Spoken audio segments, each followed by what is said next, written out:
How to optimize your Facebook ad campaigns. Follow the steps below so you don't overthink things and make bad decisions when optimizing your FB ads. Reverse engineer your competitors and come up with a standard model.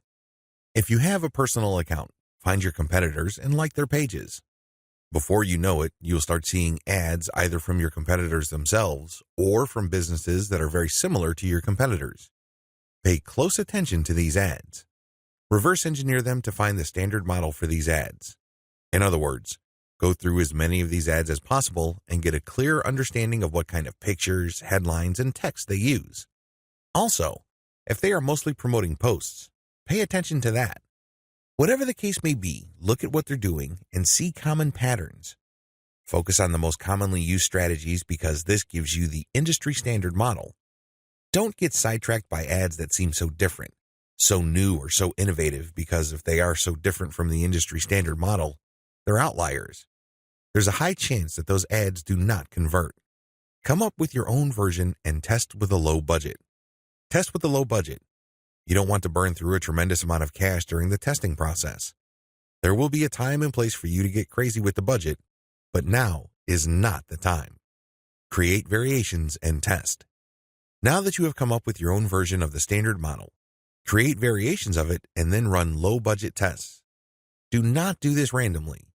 Do not do this based on your feelings or impulses. Instead, you have to follow certain rules on how to create variations. Otherwise, you wouldn't know which part of the ad accounts for its greater success.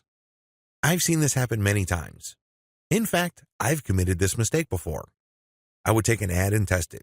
I would notice that it's not getting that many clicks, so I'd change half of the ad. Maybe I change the picture and then the headline, or I would change the heading and the description. Whatever the case may be, I would change half of the ad, and sure enough, it would improve. But when I try to improve things again by changing the other half of the ad, it falls apart. You want to establish a way of effectively tracking which changes accounted for which improvement. By using this method, you can optimize parts that work to reach peak convertibility and then work on the other elements of the ad that could use some improvement. However, you have to do this in a systematic way. I've described this in the section below. Pick the winner and make further variations. Now that you have made variations of the original and you ran a test, there will be at least one winner. It gets the most clicks and conversions.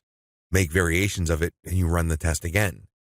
Keep testing until you find the ad that delivers the best return on investment. The end of this process is pretty straightforward. You keep making variations and you keep testing on the cheap until you find an ad that delivers the best ROI. In other words, it delivers the most conversions while costing very little money. I know it sounds like a fantasy at this point, but it is doable with testing.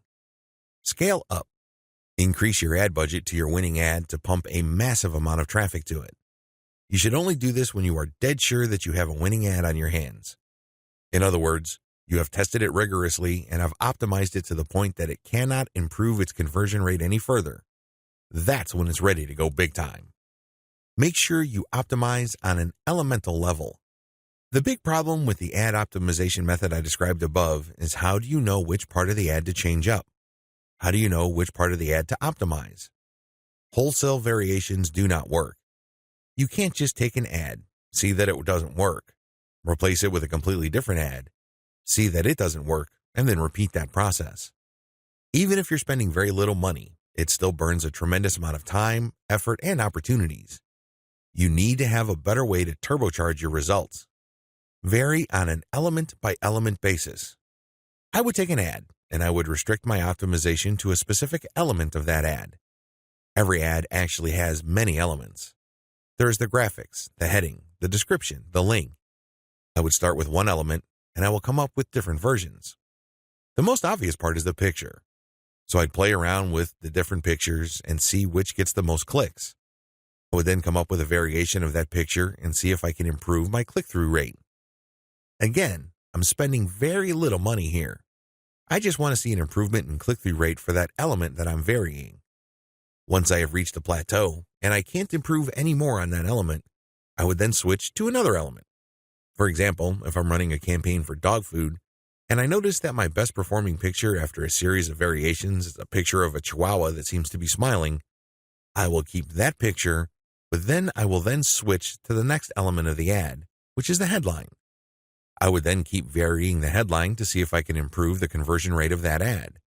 Once I've reached the ceiling or a plateau for improvements in conversions due to headline changes, I then move to the description. Do you see how this works?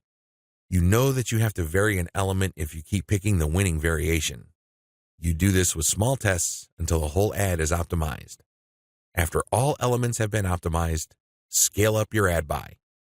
Once I've gotten an ad that converts much better than its original form, and I've gone through all the elements, now is the time to scale up. This is where I pour quite a large amount of cash into my Facebook ad campaign to boost traffic.